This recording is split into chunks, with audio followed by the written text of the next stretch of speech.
Hey guys, we're here at Universal Studios Hollywood to talk Horror Nights 2015. Last year we did a little bit of a test at a visual guide here. Got a really good response. A lot of people gave us positive feedback on it, so we're back here in 2015 to try and do it again. Give you what some of our techniques are going to be as we take on the massive crowds that are going to descend upon the park for those nights. Let you know what we're going to do, talk about some strategies, and hopefully help you have a good time with it. So first up, just in general, make sure that you're using social media, in particular Twitter. We'll be posting updates. Various sites will have updates, but in particular the Horror Nights account itself on Twitter. It's kind of an insider's guide, so most likely if you're watching a video like this, you probably are so into Horror Nights that you already have it. But we also know we get a lot of people that this is kind of a first-time experience with a haunt, and so if this is your first time, make sure you're using the social media because it does give you those insights there that you won't find on Facebook, Instagram, or other places like that. Giveaways, little tips for the night, lots of fun stuff that John Murdy does with the Twitter account throughout the season there. Additionally, make sure you've got your tickets early. Tickets do sell out. They do have things like the Frequent Fear Pass where you can go multiple nights. That's something that we're doing this year. A lot of it is Sunday nights though, so that could be a problem. But make sure you get the tickets early. Don't expect to show up at the gate and buy the tickets there. Speaking of the gate, be very, very careful of getting here early. Everything we're going to talk about is basically based on the idea that you're going to get here at open, actually earlier than open to be honest, and be ready to go. Obviously it's a SoCal thing, it's definitely a Hollywood thing to show up to things late. It is a killer and you can get really stuck and end up really having a kind of miserable night if you don't get to things in a good time. So be here early, be ready to go.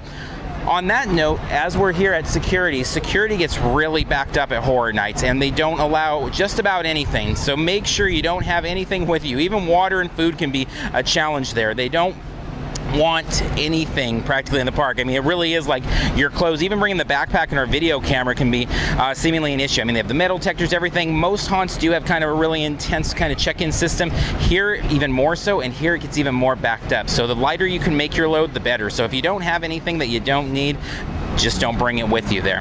Last thing before we make our way into the park and kind of talk about strategies once we hit the ground running in there is as you get here early and you're here at 5:30, let's say, getting ready for that 7 o'clock open, maybe you have the early entrance, things like that. Off to the side there on the side gate they have an opening. Now this is all, we're filming this 3 weeks out, so maybe things will change. We're basing some things obviously on the past. To our knowledge, we're going to do the best we can here with putting together a narrative based on what has happened in the past years and what has been announced this year. But if things are what we figure they'll be, that side gate will be open, so you can kind of make your way around and much easier access than kind of making this main entry point here. Now there are some fun opening ceremony stuff. We'll talk a little bit about more of that when we get inside, but definitely get here early, definitely use that side gate and try and get in so you can get some of those mazes in before it just gets utterly chaotic and packed. Let's make our way into the park and talk a little bit strategy from inside. All right, once you make your way into the park, if you do the early entrance, you're going to actually be right over here by Water World, and they're going to have you all kind of pinned up over here. If you're making your way into the main part, you'll be right here in front. Either way, you're going to enter into the Scare Zone Exterminators, which is kind of a fun, what's interesting with the IPs here, they take over so many of the actual haunt mazes, but the Scare Zones, the creatives are kind of able to run wild. So Exterminators is a creative endeavor from Universal Studios Hollywood that's going to be basically these pests/humans that have kind of had all these pesticides dumped into their bodies over the year, and now they're these mutant creatures taking over all of this general area. So the big decision you have to make as you're making your way in, though, it's going to be crazy madness here. The intro ceremony is really cool, really awesome if the past history holds, but you want to get low. And so our suggestion is going to be, especially if you're only here one night, just make your way past things as fast as you can and get to the lower lot. And let's go talk about the lower lot now. All right, so now we're making our way down here. We're right in front of Transformers. As with all things related to haunt activities, theme parks, it's all about opportunity cost, it's about philosophy. So we think Halloween is going to be super popular up in the top area. We're going to actually do that last. We'll talk about why. But for us, we're figuring that if you go directly there, it's probably going to be kind of busy, 20 minutes, something like that, and that little bit of a wait is going to make things down here really treacherous. So first off, if you have First Step, which is an early access thing, they're going to have you most likely be lining up over this way if things are consistent with the pass. You need an annual pass to be in here. You have to have your tickets ahead of time, and you'll be able to line up to get into the haunt activity that much earlier.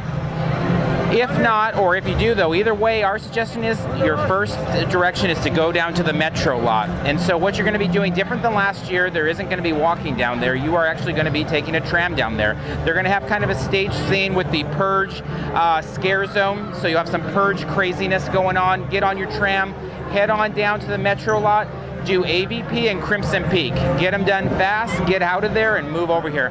That part of the park was horrendous with lines last year. I mean, AVP, a lot of people were telling us they had 2.5 hour lines if they went later in the day.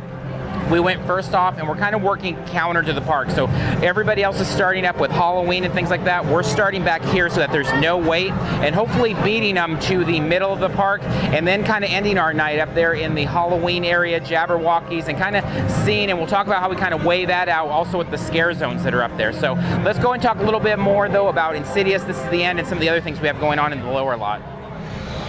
All right, so after we finish up on the metro lot, we are going to book it. We're going to get back on the tram, and we're going to try and hit this area. We're going to hit The Walking Dead first. That's going to be the biggest maze they've ever done. Huge over there, right to the left of Transformers over there. Then after that, we are going to come over and hit Insidious over here in the Jurassic Park queue, and then we're going to wrap things up on this part of the park over at the Mummy queue with This Is the End. Hopefully we'll be able to get in and do all of these things within about that first hour, hour and a half, and then we're going to make our way back up the escalator, where it's probably going to still be messy for a while because it's LA and people are going to get here later.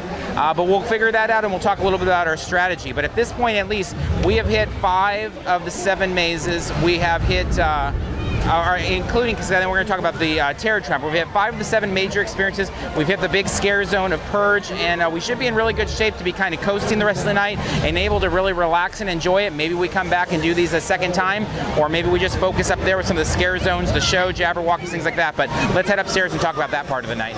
All right, so now we've made our way back up the escalator here, and our next stop is going to be the Terror Tram. It worked out really well last night with this strategy of, again, hitting everything at the bottom, making our way up.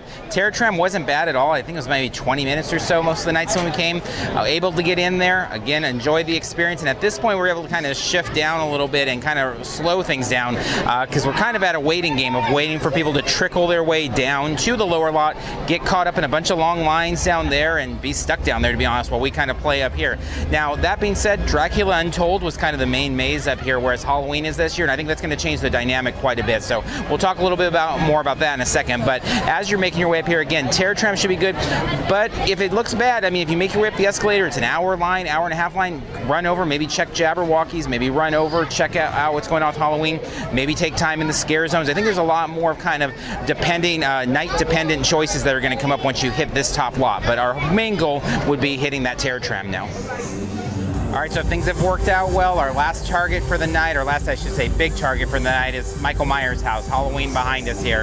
Coming together quick again. It was a real game changer this year that they put Halloween up here. Last year, it was really simple with having Dracula Untold up here because you kind of figured it wasn't going to be the most popular of the mazes and it was going to die down naturally. This, we're guessing, is going to be pretty tough. So it totally makes sense if you want to make the philosophical choice of hitting it right when you get here, 20-minute line, whatever, get in, get out. But again, the risk is that 20 minutes could cause you a bunch of an hour, hour and a half, 2-hour lines down below. So for us, we're going to just pass it up, even though it's the thing we're most looking forward to be honest, make our way down there, and then we're going to come up here, we're going to kind of fill things out. We've got the Corpse Scare Zone. We think that's going to be fun with kind of World War I resurrected corpses running around there, some creepy music, things like that. We've got Dark Christmas, which was our favorite scare zone of 2014, returning with Krampus and his minion running all crazy over there. So if this is really bad at Halloween, we're just going to come and enjoy these 2 scare zones and maybe hit the Jabberwockies. I mean, we definitely want to see the show, but it's going to really depend on the demand of time. And so this is really where we're going to have kind of these 4 things that we're going to juggle. Again, hopefully we'll get up here. Halloween is a 45-minute wait by that time maybe.